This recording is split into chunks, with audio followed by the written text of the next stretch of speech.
میرے بزرگوں دوستوں طلباء بچوں السلام علیکم ورحمۃ اللہ تعالی وبرکاتہ۔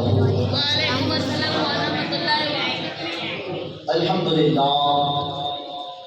الحمدللہ نحمدہ ونستعینہ ونستغفرہ ونؤمن بہ ونتوکل علیہ ونعوذ باللہ من شرور انفسنا ومن سیئات اعمالنا من يهده الله فلا مضل له ومن يضلل فلا هادي له ونشهد ان لا اله الا الله وحده لا شريك له ونشهد ان محمدا عبده ورسوله اما بعد فاعوذ بالله من الشيطان الرجيم بسم الله الرحمن الرحيم قل هو الله احد صدق الله العظيم وبلغنا رسوله النبي الكريم ونحن على ذلك لمن الشاهدين والشاكرين والحمد لله رب العالمين۔ میرے پیارے کا صلی اللہ علیہ وسلم کے پیارے دیوانوں، میں ان سبھی سے گزارش کروں گا کہ جو لوگ مسجد سے باہر گئے ہیں یا کسی کام سے گئے ہیں تو جتنا جلدی ہو سکے اس کام سے فارغ ہو کر جلد سے جلد مسجد میں تشریف رکھے۔ یہ الحمدللہ آپ لوگوں کی قربانی ہے جو آج مدنی مسجد محفل میلاد سے کامیاب ہوئے۔ اگر آپ لوگ نہ آتے تو یہ محفل میلاد نہ ہو پاتے۔ اور میں محترم جناب اشتیاق بھائی کو میں مبارکباد دیتا ہوں۔ الحمدللہ اللہ نے آپ کو آواز سے نوازا ہے، لہجہ بھی بہت اچھا ہے، انداز بہت اچھا ہے۔ کسی کے پاس آواز ہوتی ہے ان کے پاس لہجہ نہیں ہوتی، اور جس کے پاس لہجہ ہوتے ہیں ان کے پاس آواز نہیں ہوتی۔ اللہ نے آپ کو دونوں چیزوں سے نوازا ہے۔ میں دعا کرتا ہوں کہ اللہ تعالیٰ آپ کو اس سے بہتر اور زیادہ سے زیادہ کامیابی عطا فرمائے۔ دل تو کہتا تھا کہ آپ پڑھتے رہیے اور ہم سنتے رہے۔ الحمدللہ یہ جس انداز میں جس لہجے میں نعت پاک سنایا، اگر آپ ایسے نعت پاک اگر آپ اپنے علاقے میں اگر کسی کو دعوت دیں گے تو میں تو کہتا ہوں کہ کم سے کم آپ کو 20,000 روپے خرچہ کرنا پڑے گا۔ کم سے کم 20,000 روپے آپ کو خرچہ کرنا ہوگا۔ لیکن یہ ہماری آپ کی بڑی خوش نصیبی ہے کہ ہماری سوسائٹی میں ہماری علاقے میں اپنے جیسے نوجوانوں کو اس کی آواز سے نوازا ہے۔ اور الحمدللہ ہم جب بھی بلاتے ہیں اور آپ بھی جاتے ہیں عشق رسول میں نام پڑھتے ہیں، جب وہ پڑھتے ہیں تو ہم بھی عشق رسول میں پڑھتے ہیں۔ تو الحمدللہ ایسے کلام پڑھنے والے بہت کم پائے جاتے ہیں، اور ایسے کلام پڑھنے والے ایسے تو دیکھا جائے تو بہت ہے، لیکن اگر آپ اور ہمیں جب سننے کا موقع ہوتا ہے، جب ہمیں ضرورت پڑتی ہے تو ہمیں ایسے نامفا ایسے شاعر ہمیں نہیں مل پاتے۔ لیکن الحمدللہ ہماری آپ کی بہت بڑی خوش نصیبی ہے کہ ہم جب بھی اشتیاق بھائی کو دعوت دیتے ہیں وہ آ جاتے ہیں، اور یہ سب آپ سب کی محنتوں کا نتیجہ ہے۔ الحمدللہ بہت بہترین انداز میں آپ لوگ سنتے بھی ہیں، سنایا بھی گیا۔ آئیے میں بھی آپ کے سامنے کچھ اشعار نعت پاک سنانے سے قبل ایک مرتبہ درود پاک پڑھ لیجیے۔ اللہم صلی علی سیدنا محمد۔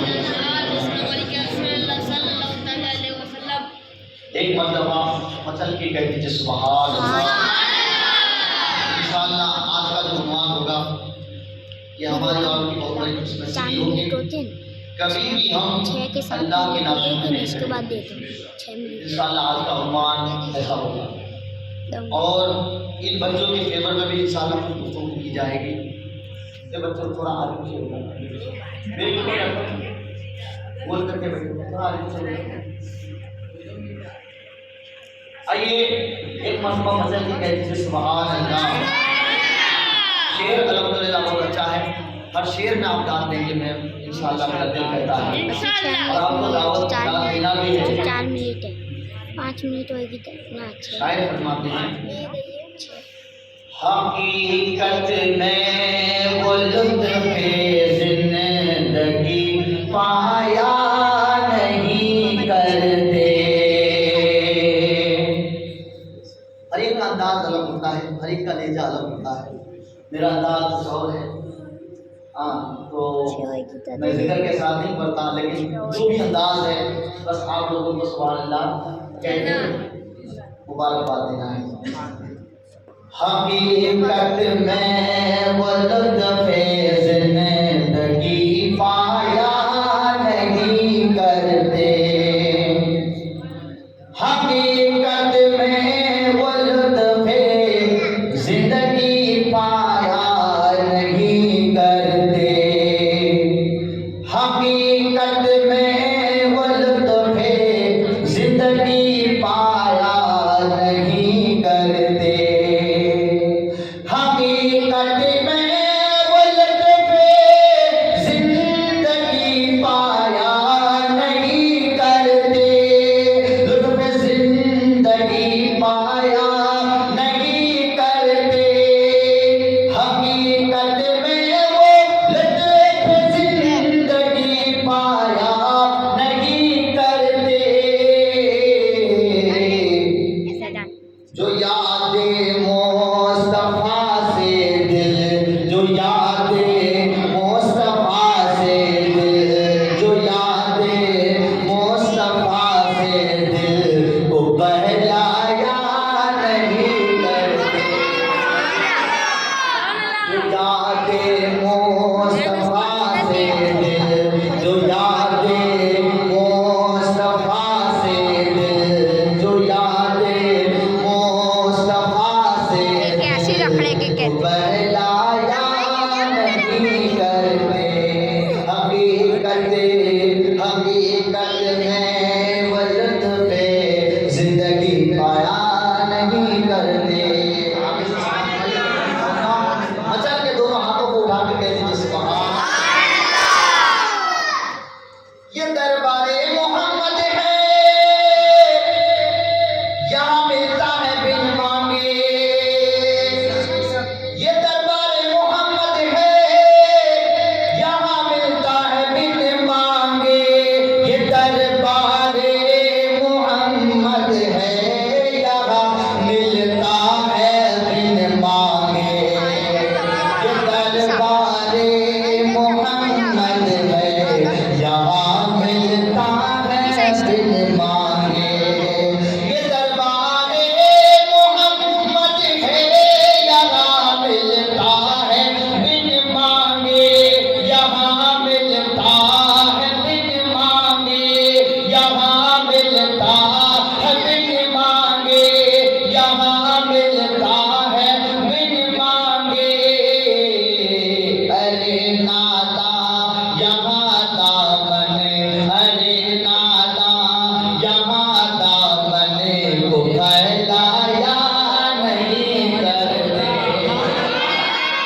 جو بن پانی کے تر رہتے، جو بن پانی کے تر رہتے ہیں، مرجھایا نہیں کرتے، حقیقت میں وہ لطف زندگی پایا نہیں کرتے۔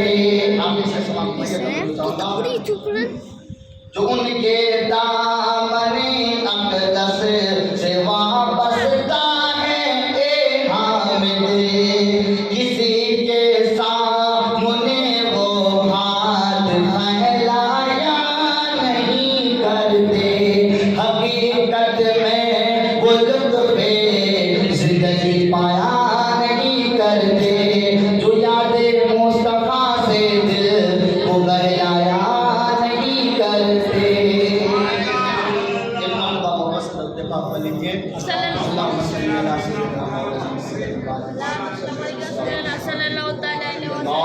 سیدنا محمد صلی اللہ علیہ وسلم۔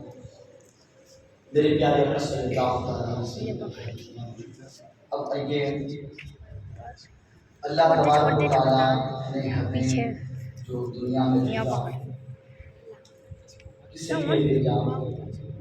اللہ کی عبادت کرنے۔ حالانکہ قرآن میں اللہ نے فرمایا سبح للہ ما فی السماوات والارض، کہہ دو جلدی۔ اس کا مطلب کیا ہے؟ زمین و آسمان، ہر شے، ہر چیز اللہ کا ذکر کرتی ہے، کوئی ایسی چیز نہیں ہے۔ یعنی زمین کی جو ذرات ہے نا، ریت ہے، وہ بھی اللہ کا ذکر کرتی ہے، زمین کی ہر جبے جبے اللہ کا ذکر کرتی ہے، درختوں کی ہر پتے، ٹہنیاں، شاخیں، ان کی جڑیں اللہ کی عبادت کرتی ہے۔ کوئی ایسی یا کوئی ایسا جانور یا کوئی ایسا پرندہ نہیں ہے جو اللہ کا ذکر نہیں کرتا۔ یعنی چرندے بھی، پنچھی بھی، جانور بھی اللہ کا ذکر کرتے ہیں۔ اسی طریقے سے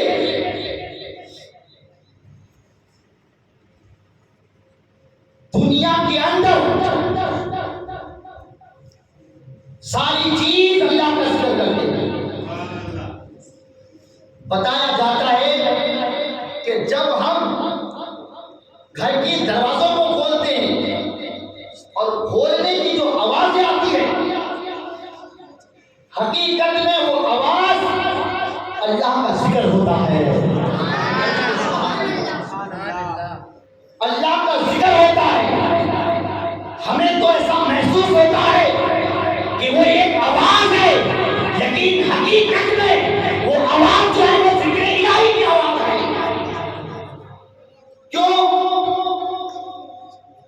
چرندے، پرندے، جانور جو اپنی زبان میں، اپنی بھاشے میں جو بولتے ہیں، اگرچہ ہم ان کی زبان کو سمجھ نہیں سکتے، لیکن وہ اپنی اپنی زبان کی حیثیت سے اللہ کا ذکر کرتے ہیں۔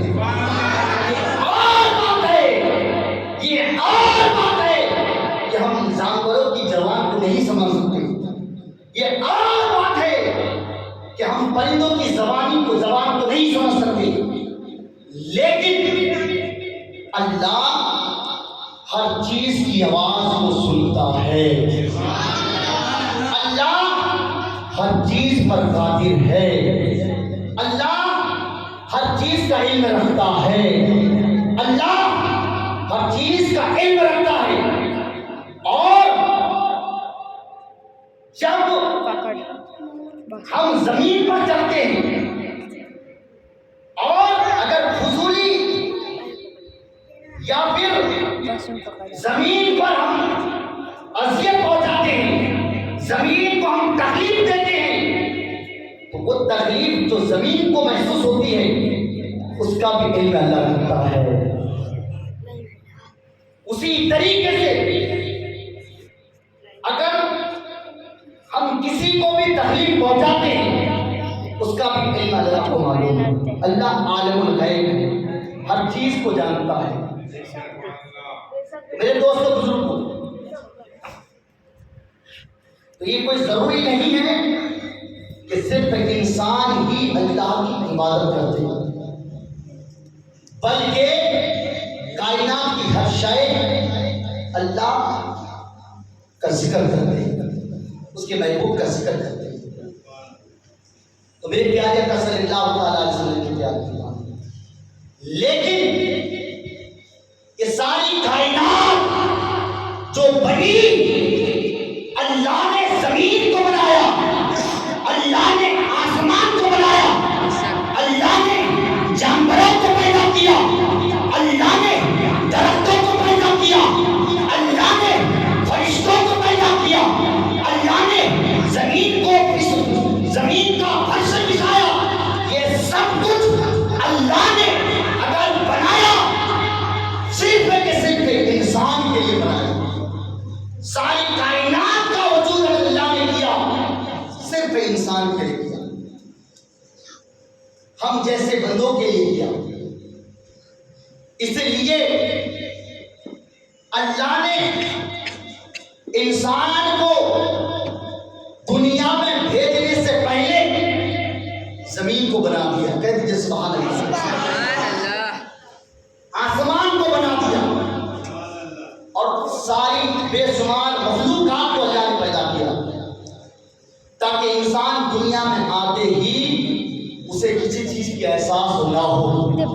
یہ جانور، چرندے، پرندے، مکان، زمین، آسمان، یہ جو کچھ بھی اللہ نے پیدا کیا صرف کس کے لیے پیدا کیا؟ بندوں کے لیے پیدا کیا، انسان کے لیے پیدا کیا. تو پھر ہمیں اللہ کا شکر ادا کرنا چاہیے. جس حال میں رہے اللہ کا شکر ادا کرنا چاہیے، کیونکہ جس رب نے ہمیں بنایا تو ہمیں دنیا میں بھیجنے سے پہلے دنیا میں جتنی چیزیں ہمیں ضرورت ہے ہم دنیا میں آنے سے پہلے اللہ نے ہمارے لیے آپ کے لیے پیدا کر دیا. تو یہ اللہ کا کتنا بڑا احسان ہے. ہر حال میں اللہ کا شکر ادا کرنا چاہیے. دیکھیے اللہ تبارک و تعالیٰ، حالانکہ میں گزشتہ جو ہے 12 ربیع الاول کے موقع پر میں نے اس ٹاپک پہ میں گفتگو کیا تھا، لیکن بات وہی ہوگی، میں تھوڑا ہٹ کے بیان کروں گا. کہتے سبحان اللہ. کچھ اور دوسری باتیں ہمیں اور آپ کو سمجھنے میں آسانی ہوتی. اللہ رب العزت نے دنیا میں کتنے مخلوقات کو پیدا کیے؟ 18,000 مخلوقات کو. کہہ دیجیے سبحان اللہ. کتنے مخلوقات کو پیدا کیا اللہ نے؟ 18,000 مخلوقات کو اللہ نے پیدا کیا. لیکن ہر ایک کا مقام، ہر ایک کا درجہ علیحدہ علیحدہ ہے. انبیاء کے مقام کو دیکھ لو، انبیاء کرام کا بھی مقام علیحدہ علیحدہ ملے گا، صحابہ کرام کے مقام بھی الگ الگ ملیں گے، اولیاء کرام کے مقام بھی علیحدہ علیحدہ ملیں گے، سادات کرام کا بھی مقام علیحدہ علیحدہ، علماء کرام کا بھی مقام علیحدہ علیحدہ، یہاں تک کہ حضور کی جو امت ہے ان کے بھی مقام علیحدہ علیحدہ، اور آنے والے جتنے پیغمبر ہیں پیغمبروں کی جو امتیں ہیں ان کے بھی مقام علیحدہ علیحدہ. تو ہر ایک کا مقام الگ الگ ہے. لیکن ذرا سوچیں، اللہ نے زمین کو بنایا، اللہ نے پتھر کو بنایا، اللہ نے ہوا بنائی، اللہ نے سمندر کو بنایا، اللہ نے پہاڑ بنایا، اللہ نے درخت بنایا، اللہ نے درختوں کے اندر پتوں کو پیدا کیا. وہ عالم الغیب ہے، وہ سب کا پالن ہار ہے، وہ رزاق ہے. وہ جو چاہے وہ اپنی قدرت سے، اپنی شان سے، وہ جو چاہے وہ اپنی مرضی سے کر سکتا ہے. اللہ نے پتھر کو بنایا، زمین کو بنایا، آسمان کو بنایا. اگر اللہ چاہتا تو ہمیں پتھر بنا سکتا تھا. کہہ دیجیے سبحان اللہ. اللہ چاہتا تو ہمیں پانی بنا سکتا تھا، اللہ چاہتا تو ہمیں آسمان بنا سکتا تھا، اللہ چاہتا تو ہمیں پتھر بنا سکتا تھا، ہوا بنا سکتا تھا، پانی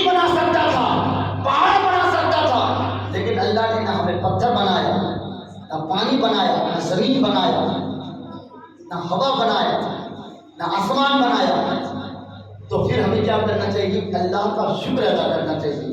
میرے ربا تیرا لاکھ لاکھ شکر ہے کہ تو نے ہمیں پتھر نہیں بنایا، تو نے ہمیں مٹی نہیں بنایا، پانی نہیں بنایا، پہاڑ نہیں بنایا، درخت نہیں بنایا۔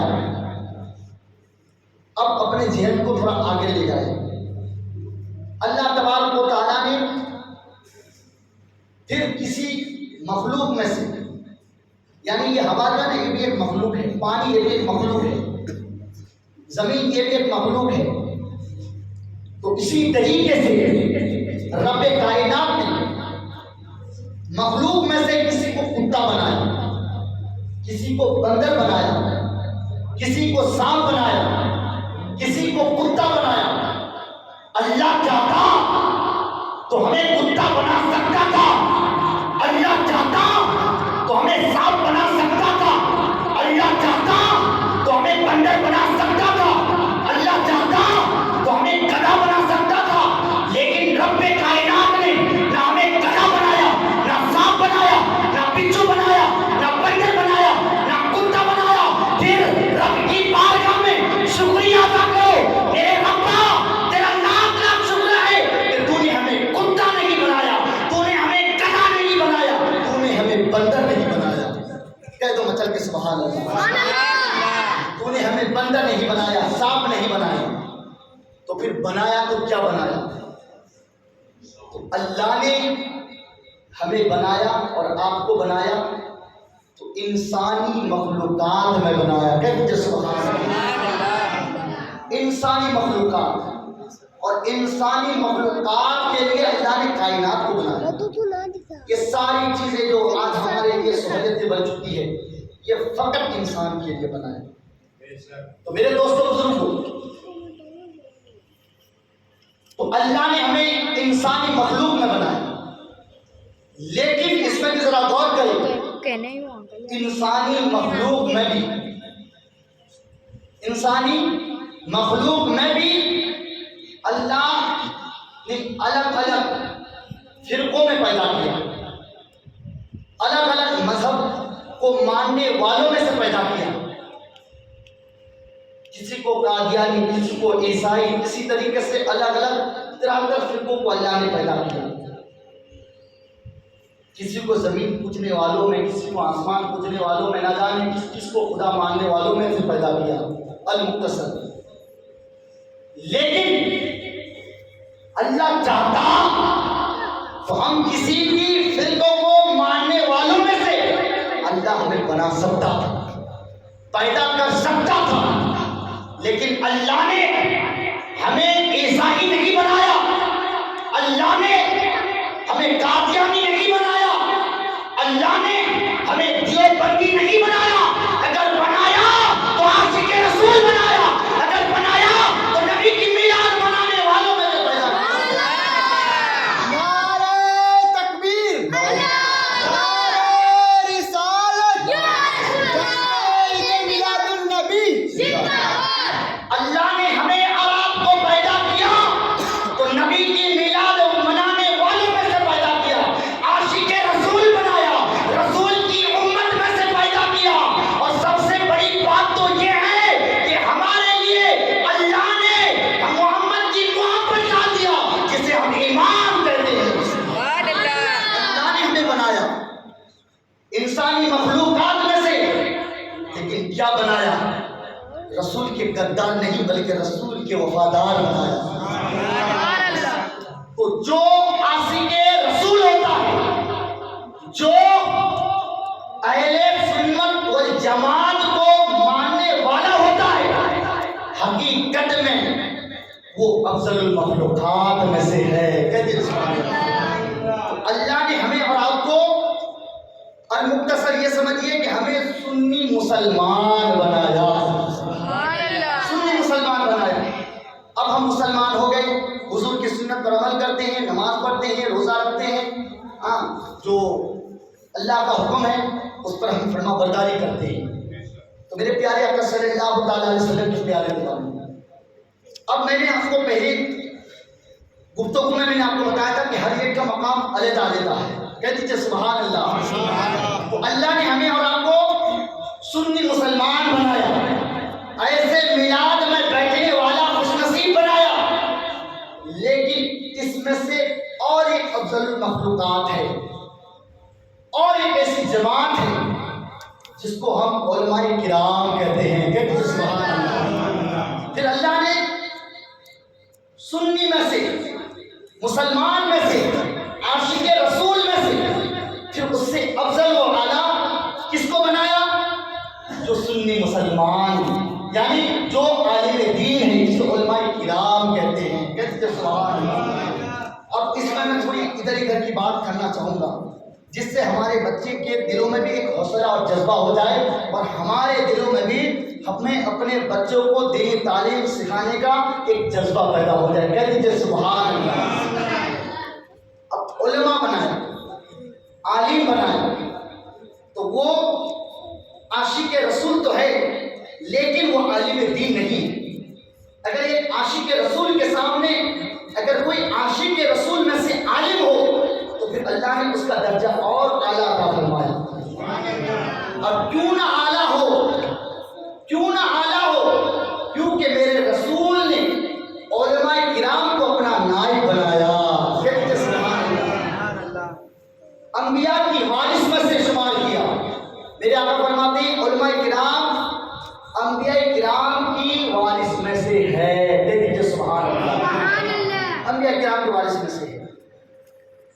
تو اللہ نے ان کا مقام اعلیٰ عطا فرمایا عام سنی میں سے. کیوں اللہ نے ایک عاشق رسول سے بہتر، ایک عابد گزار سے بہتر عالم دین کا مقام کیوں اعلیٰ کیا؟ اسی لیے کیا کہ اگر عالم دین نہ ہوتے تو ہمیں اور آپ کو اسلام کی ترقی کون سکھاتے؟ اگر ہمارے آپ کے درمیان اگر ہم عالم نہ ہوتے تو ہمیں دین کی باتیں کون سکھاتے؟ تو اسی لیے اللہ کے رسول صلی اللہ تعالی علیہ وسلم فرماتے ہیں کہ عالم دین ہی تو ہے. میرے آقا نے انبیاء اولیاء کرام کو انبیاء کے وارث کہا. کیوں؟ میرے آقا جانتے تھے کہ یہی وہ علماء کرام ہیں جو میری رسالت کی گواہی کا پیغام دیں گے اور دین کی تبلیغ کی دعوت دیں گے. تو اسی لیے تو میرے آقا فرماتے ہیں کہ اس میں اگر کوئی سیکھنے والا اور سکھانے والا ہوتا ہے، مثال کے طور پر آپ محفل میں آئے، آپ کی نیت کیا تھی کہ مسجد میں جاؤں گا، نعت پڑھی جائے گی، ہم سنیں گے، ایمان تازہ ہوگا، حضرت بیان کریں گے، ہمیں کچھ سیکھنے کو ملے گا. کہہ دیجیے سبحان اللہ. یہ ارادہ تو ہے نا. اب جب ہم کچھ سیکھیں گے تو اس پر ہم عمل کریں گے. ہر ایک کا ایک ارادہ ہوتا ہے. اسی طریقے سے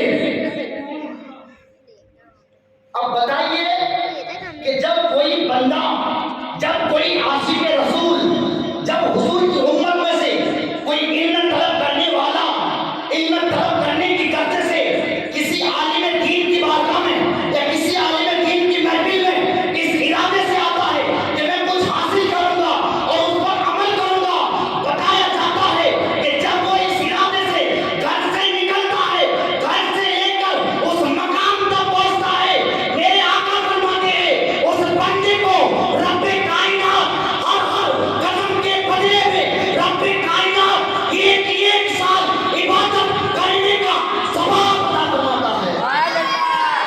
ایک قدم کے بدلے میں اللہ ایک سال عبادت کرنے کا ثواب عطا فرماتا ہے. آپ مسجد میں آئے، محفل پاک میں آئے کہ میں کچھ حاصل کروں گا، تو آپ یہ نہ سمجھے کہ ہمیں نیاز مل جائے گی.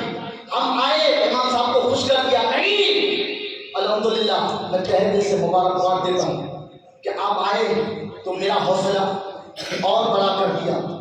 لیکن حقیقت میں اللہ وہ ثواب عطا فرماتا ہے. محفل پاک میں شامل ہونے کی برکت سے اللہ وہ نیکی عطا فرماتا ہے. آپ عبادت کر کے وہ نیکی حاصل نہیں کر سکتے جو محفل پاک میں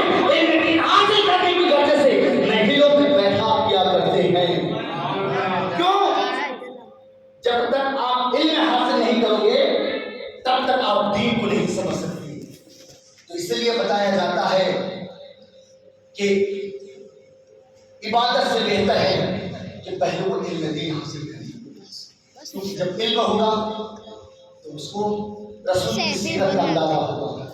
میرے دوستوں بزرگوں، اب یہی تک محدود نہیں، یہاں تک بتایا گیا ہے جو ہمارے جو طلباء ہیں، جس سے ہم طالب علم کہتے ہیں، سبحان اللہ، جسے ہم طالب علم کہتے ہیں، تو جب وہ بچہ استاد کے پاس مدارس کے اندر، مدرسوں کے اندر علم دین حاصل کرنے کی غرض سے وہ بچہ گھر سے نکل کر مدرسے تک آتا ہے، اس کے درمیان میں وہ بچہ جو چل کر آتا ہے تو وہ بچے علم دین حاصل کرنے والے بچوں کے ہر قدم کے بدلے میں بھی رب کائنات ایک شام عبادت کرنے کا ثواب عطا فرماتا ہے۔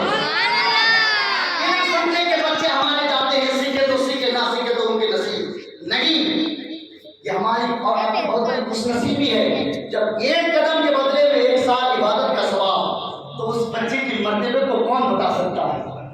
تو اسی لیے یہ ہماری اور آپ کی سوچ اور بن چکی ہے، یہ الگ بات ہے۔ کیوں؟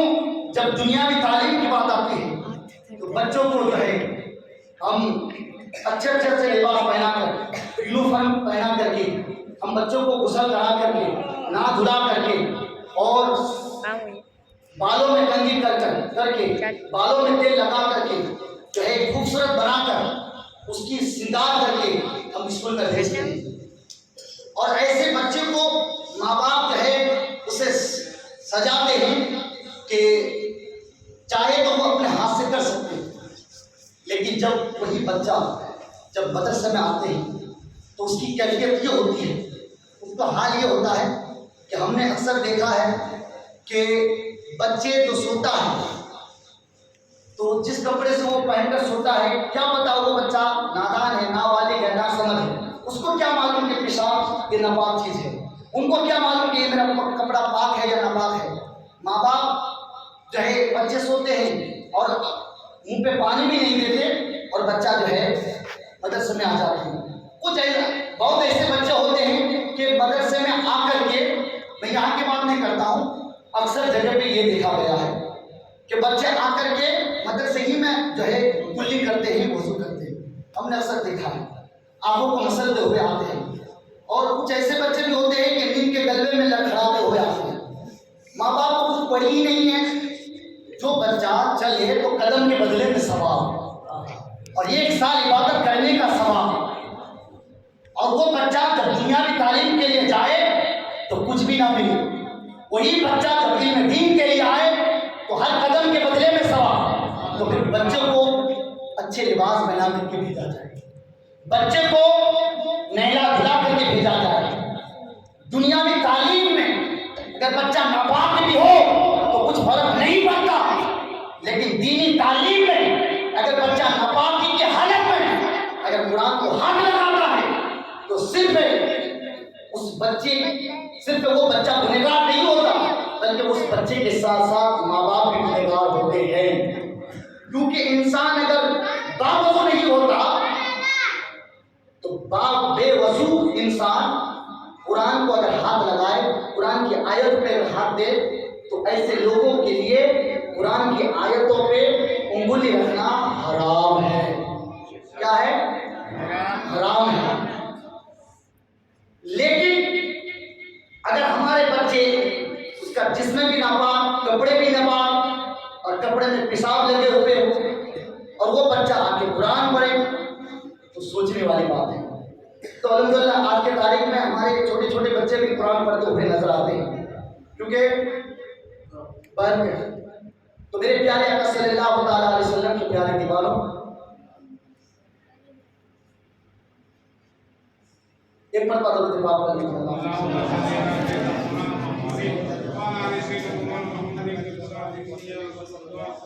میرے پیارے آقا صلی اللہ تعالیٰ علیہ وسلم کے پیارے دیوانوں، تو بچوں کو اچھے لباس پہنا کر کے بھیجا جائے، اور اچھے لباس سے مراد یہ نہیں اچھے لباس سے مراد ہے کہ اسلامی لباس پہن کر کے بھیجا جائے، کیونکہ بچے کو جب ہم بچپن سے ہی اسلامی لباس اپنائیں گے تو اس کو ایک عادت بن جائے گی۔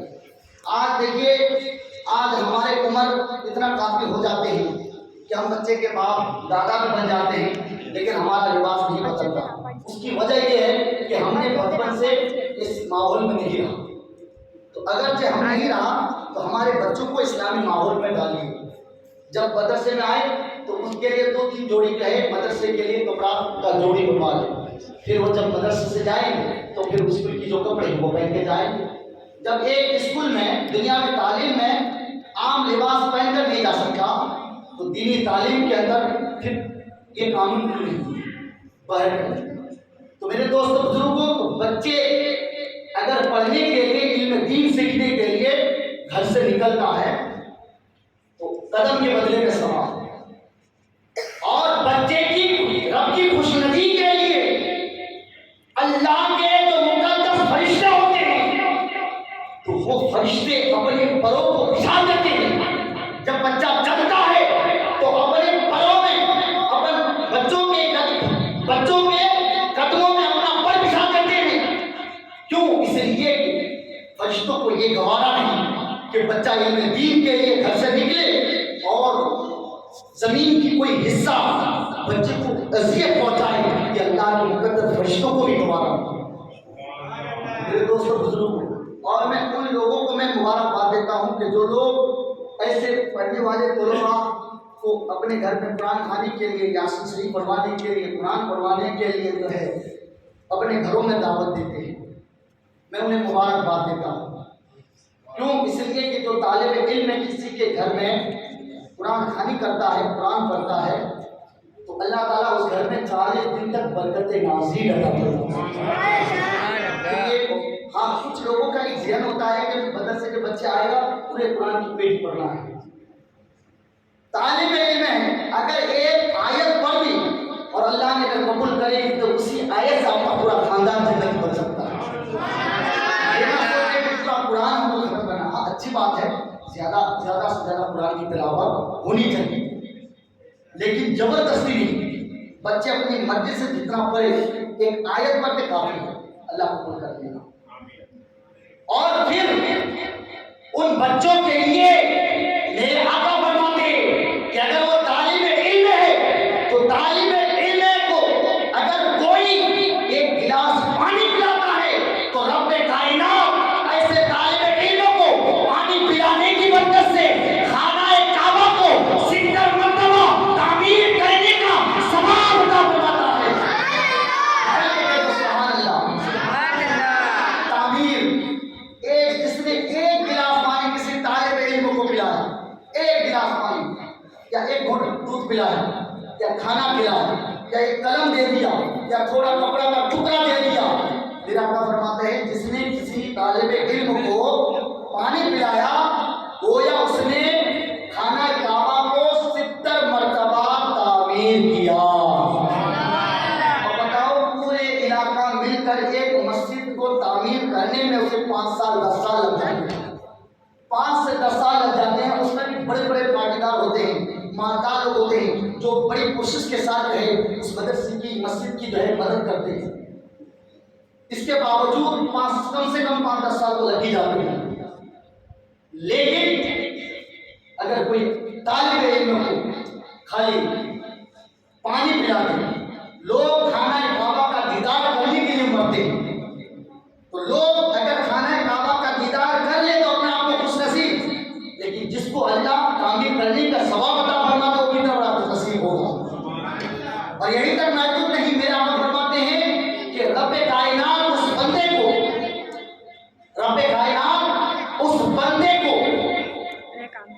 احد کے پہاڑ کے برابر رائے خدا میں سونا خیرات کرنے کا بھی ثواب عطا فرماتا ہے۔ بتاؤ، آج کے تاریخ میں کسی کے پاس 50 سونا ہو جائے تو وہ اپنے آپ کا جو ہے وہ اپنے گردن کو اٹھا کر کے چلیں گے اور اپنے آپ کو فخر کرے گا، مجھ سے بڑا کوئی مالدار نہیں۔ کسی کے پاس 2-5 کلو سونا ہو جائے تو مجھے ایسا لگتا ہے کہ اس کا بولنے کا لہجہ بدل جائے گا، لیکن جس کو اللہ احد کے پہاڑ کے برابر سونا خیرات کرنے کا ثواب عطا فرمائے تو کتنا بڑا خوش نصیب۔ اب بتائیے کہ بندہ اگر ایک علم دین حاصل کرنے والے طالب علم کے پیچھے تھوڑی سی قربانی کرتا ہے، پانی پلاتا ہے، تو وہ ثواب عطا فرمائے۔ تو جو عالم دین ہوتا ہے تو اللہ اس کو کتنا ثواب عطا فرمائے۔ تو میرے دوستوں بزرگوں، اس لیے حضور کی امت میں پھر افضل مخلوق آپ میں سے وہ ہے جو علماء کرام ہیں۔ اس لیے میرے آقا فرماتے ہیں کہ اے لوگوں، وہ بندہ جو رات کو 70 سال تک قیام کرے اور دن کو 70 سال تک روزہ رکھے، وہ بندہ جو 70 سال تک رات کو قیام اور دن کو روزہ رکھے، رب کائنات اس بندے سے زیادہ اس بندے کو پسند کرتا ہے جو بندہ کسی عالم دین کے ایک مرتبہ چہرے کو دیکھتا ہے۔ ایک مرتبہ کسی عالم کے چہرے کو دیکھ لے، اللہ اس کو زیادہ پسند کرتا ہے اس بندے سے جو بندہ رات کو قیام اور دن کو روزہ۔ کتنے سال تک مسلسل؟ 70 سال تک۔ بتائیے علماء کا مقام کتنا بڑا ہے۔ لیکن وہ عالم نہیں ہے۔ اس لیے میرے دوستوں ایک بار دور میں کام کریں گے۔ اسی لیے عالم دین کا مقام اللہ نے وہ درجے پہ رکھا کہ اگر خاندان میں، اگر کسی کے خاندان میں ایک عالم دین بن کر نکلتا ہے تو اللہ تعالیٰ اسے وہ اختیار عطا فرماتا ہے کہ اپنے خاندان میں وہ 700 لوگوں کی شفاعت کر کے اسے جنت میں لے جائیں گے۔ عالم دین اپنے خاندان میں کتنے لوگوں کو؟ 700 لوگوں کو جنت میں لے جائیں گے۔ اور یہ تو اپنی خاندان کی بات ہے، لیکن میرے آقا فرماتے ہیں کہ اگر کوئی بندہ کسی عالم دین کو پانی پلائے گا، اللہ اسے بھی اختیار عطا فرمائے گا کہ وہ عالم دین بھی، وہ عالم دین پانی پلانے والوں کو بھی شفاعت کر کے اسے جنت میں لے جائے گا۔ پانی پلا دیں تو میرے دوستوں بزرگوں، تو یہ پھر اس سے اونچے درجے پہ اللہ نے کس کو رکھا ہے؟ سادات کرام کو۔ کہہ دیجیے سبحان اللہ۔ علماء سے اوپر درجے میں مخلوقات میں اللہ نے کس کو پیدا کیا؟ سادات کرام، اہل بیت اعظام، علی کے اولاد کو۔ اور پھر اس سے بڑا مقام اللہ والوں کو عطا فرمایا۔ اور اس سے افضل المخلوقات میں سے کون ہے؟ صحابہ کرام کا۔ صحابہ کرام میں جیسا کہ مولا علی مشکل کشاب، حضرت عثمان غنی رضی اللہ تعالیٰ عنہ، حضرت مولا علی، حضرت عمر فاروق اعظم، اور پھر انبیاء کے بعد، کہہ دیجیے سبحان اللہ، انبیاء کے بعد پھر اللہ نے افضل المخلوقات میں سے اگر کسی کو پیدا کیا تو وہ حضرت ابوبکر صدیق کو پیدا کیا۔ پھر اس کے بعد رب کائنات نے حضرت ابراہیم علیہ السلام کو مقام بلند کیا، یعنی افضل المخلوقات میں انبیاء کرام میں سے ابراہیم علیہ السلام کا مقام۔ پھر اس کے بعد جو ہے کم و بیش 1,24,000 یا 2,24,000 انبیاء کرام آئے، یعنی انبیاء کرام کی جماعت کو اللہ نے جو ہے افضل المخلوقات میں سے پیدا کیا۔ پھر ایک بار مطلب یہ کہتے ہیں سبحان اللہ۔ پھر ساری کائنات میں 18,000 مخلوقات میں سے اگر اللہ نے سب سے زیادہ افضل المخلوقات میں سے اگر کسی کو رب نے بنایا تو مدینے کے تاجدار کو بنایا، دونوں عالم کے مختار کو پیدا فرمایا، محمد رسول اللہ صلی اللہ علیہ وسلم کو پیدا فرمایا۔ تو ساری کائنات میں، ساری مخلوق میں، سارے بندوں میں، سارے انبیاء میں، سارے صحابہ سے بڑھ کر اگر کسی کا مقام اگر بلند و بالا ہے تو میرے نبی کی مقام ہے، محمد کی ذات کا مقام ہے، ہمارے نبی، تیرے میرے نبی کی شان ہے۔ تو رب کائنات نے سب سے افضل مخلوقات میں سے اگر کسی کو بنایا تو میرے نبی کو پیدا فرمایا۔ تو اس سے ہمیں اور آپ کو بڑا خوش نصیب ثابت کرنا چاہیے کہ میرے ربا تیرا لاکھ لاکھ شکر ہے کہ تم نے 18,000 مخلوقات کو پیدا کیا، لیکن ہمیں ان مخلوق میں پیدا کیا جو افضل المخلوقات میں سے ہے، حضور کی امت میں سے پیدا کیا۔ تو اللہ نے جب ہمیں یہ مقام عطا کیا تو ہمیں چاہیے کہ ہم اللہ کا شکر ادا کریں اور اللہ کی بارگاہ میں زیادہ اللہ کی فرما برداری کریں، اللہ کی عبادت کریں۔ تو اللہ رب العزت سے دعا ہے کہ ہم سب کو جو ہے اللہ کی عبادت کرنے کی توفیق عطا فرمائے۔ استغفر اللہ استغفر اللہ استغفر اللہ رب من کل ذنب۔ کیا ہو